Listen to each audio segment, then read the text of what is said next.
Topic చూసుకుంటే తొడగొట్టి తొందరపడ్డారా, రాజ్యసభలో ఖాళీ అయ్యారా? తెలంగాణలో బీఆర్ఎస్ పరిస్థితి. బీఆర్ఎస్ ఈ యొక్క రాజ్యసభ విషయంలో ఒక విధంగా సెల్ఫ్ గోల్ వేసుకున్నట్లు కనిపిస్తుంది. ఒక మంచి అవకాశాన్ని బీఆర్ఎస్ పోగొట్టుకుంది అన్న చర్చ జరుగుతుంది. అంటే వాళ్ళు ఫస్ట్ నుంచి కూడా మేము రేసులో ఉన్నాము అని చెప్పుకుంటున్నా కూడా ఎలాగైనా సరే మొత్తానికి మామూలు 40 మంది సభ్యులు ఉండాలి, మద్దతు ఉండాలి. సో ఏదో రకంగా బీజేపీని కానీ లేకపోతే ఎంఐఎంని కానీ ఏదో ఒకటి కాంటాక్ట్ చేసి ఏదో రకంగా కాంగ్రెస్లో కన్ఫ్యూజన్ క్రియేట్ చేయాలి అన్న వేలో భాగంగా కూడా చర్చలు కూడా జరిగినాయి.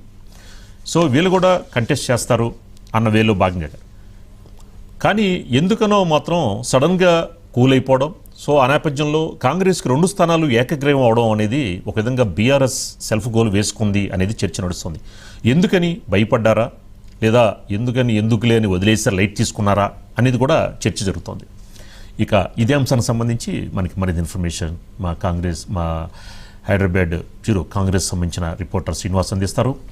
శ్రీనివాస్ గారు ఏంటి ఎలా చూడొచ్చు? ఒక విధంగా మంచి అవకాశాన్ని బీఆర్ఎస్ పోగొట్టుకుంది అనేది చర్చ నడుస్తుంది. ఒక విధంగా ఫైట్ చేసినా సరే కొంత బాగుండేది, కొంత వాల్యూస్ ఉండేవి అని చర్చ నడుస్తుంది. ఎందుకని అప్పటిదాకా చర్చ జరిగి మేము ఫైట్ ఇస్తామని చెప్పని ఆ రేస్లో ఉన్నామని చెప్పిన వాళ్ళు సడన్గా ఎందుకని విత్డ్రా అయిపోయారు? ఈ బీఆర్ఎస్ తీసుకున్న డెసిషన్ ఎలాంటి ప్రభావం చూపబోతుందంటారు ముందు? రాజుగారు, ముందు బీఆర్ఎస్ రాజ్యసభలో పోటీ చేయాలన్నటువంటి ఉద్దేశంతో ఉంది. రాజ్యసభలో బీఆర్ఎస్ అభ్యర్థి నిలబెట్టాలి. కాంగ్రెస్ ధీటుగా ఇటు ప్రతిపక్షాలు ఉన్నటువంటి బీజేపీ కావచ్చు, గతంలో మిత్రపక్షమైనటువంటి ఎంఐఎం నుండి ఈ పార్టీల మద్దతుతో రాజ్యసభలో గెలవాలన్నటువంటి లక్ష్యంతో బీఆర్ఎస్ వ్యూహాత్మకంగా అడుగులు వేసింది. అందుకు మైనార్టీ అభ్యర్థిని కూడా, ఒక వ్యక్తిని కూడా ప్రపోజల్ చేసింది. కానీ చివరి నిమిషంలో ఆ పోటీ నుండి తప్పుకోవడం పట్ల ఇటు బీఆర్ఎస్ వర్గాల్లో కావచ్చు, మిగతా రాజకీయ వర్గాలు అయితే దారితీసింది. దాదాపుగా మొదట అంటే గత అసెంబ్లీలో 39 మంది ఎమ్మెల్యేలు గెలిచారు. అందులో 2 బీఆర్ఎస్ ఎమ్మెల్యేలు మృతి చెందడం వల్ల బై ఎలక్షన్లో కూడా బీఆర్ఎస్కు ఆ పార్టీ నుంచి పోటీ చేసిన అభ్యర్థులు ఓడిపోయారు. అదేవిధంగా 10 మంది బీఆర్ఎస్ ఎమ్మెల్యేలు పార్టీ ఫిరాయించారు. వీళ్ళ సంఖ్యలో చూసుకునేది ఉంటే చివరికి బీఆర్ఎస్కి 27 మంది ఎమ్మెల్యేలు ఉన్నారు. ఈ 27 మంది ఎమ్మెల్యేలతో పాటు ఇటు బీజేపీ మద్దతు, అదేవిధంగా గతంలో మిత్రపక్షమైనటువంటి ఎంఐఎం మద్దతు కూడా కూడగట్టి కాంగ్రెస్కు 1 సీటు, అదేవిధంగా ప్రతిపక్షమైనటువంటి బీఆర్ఎస్కు 1 స్థానం వస్తుందన్నటువంటి ఉద్దేశంతో ఇటు రాజకీయాల్లో చర్చ జరిగింది. అయితే బీఆర్ఎస్ సరి అయినటువంటి క్యాండిడేట్ను, అంటే స్వతంత్రంగా ఉండే అటువంటి అభ్యర్థిని బరిలో నింపేది ఉంటే బీజేపీ కూడా మద్దతు పలికే అవకాశం ఉంది. అదేవిధంగా మైనార్టీకి చెందినటువంటి అభ్యర్థి నిలబెడితే ఎంఐఎం కూడా మద్దతు పలికే అవకాశాలు ఉండే.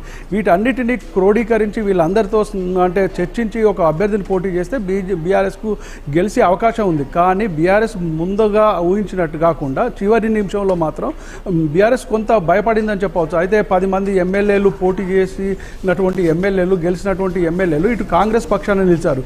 ఒకవేళ వీళ్ళు ఇచ్చినటువంటి విప్పును కూడా జారీ చేసినా కూడా వాటిని కూడా తీసుకునే అవకాశాలు లేదు. కాబట్టి తమకు ఓటు వేస్తారా లేదా అనేటువంటి భయంతోనే బీఆర్ఎస్ వెనక్కి తగ్గింది అన్నటువంటి అంటే చర్చ జరుగుతుంది. ప్రధానంగా చూస్తే గతంలో జరిగినటువంటి సర్పంచ్ కావచ్చు, జడ్పీటీసీ కావచ్చు, మిగతా ఎన్నికల్లో ఓటమి పాలైంది. ఇదే విధంగా రాజ్యసభలో కూడా ఓటమి పాలైతే దీన్ని ప్రజల్లోకి తీసుకువెళ్ళడం, పార్టీ శ్రేణుల్లో కూడా కొంత చర్చ జరిగే అవకాశం ఉంది. పార్టీకి కొంచెం నష్టం జరిగేటువంటి అవకాశాలు ఉన్నటువంటి దానితోనే చివరి నిమిషంలో రాజ్యసభ పోటీ నుండి డ్రాప్ అయినట్టు తెలుస్తూ ఉంది. మొత్తంగా బీఆర్ఎస్ రాజ్యసభ పోటీ నుండి తప్పుకోవడం పట్ల ఇటు కాంగ్రెస్ 2 రాజ్యసభ అభ్యర్థులు ఏకగ్రీవకంగా ఎన్నిక అవ్వడం, వాళ్ళు సునాయాసంగా గెలవడం జరిగిందని చెప్పవచ్చు. Raju garu, okay, right, thank you Srinivas garu. So next topic చూసుకుంటే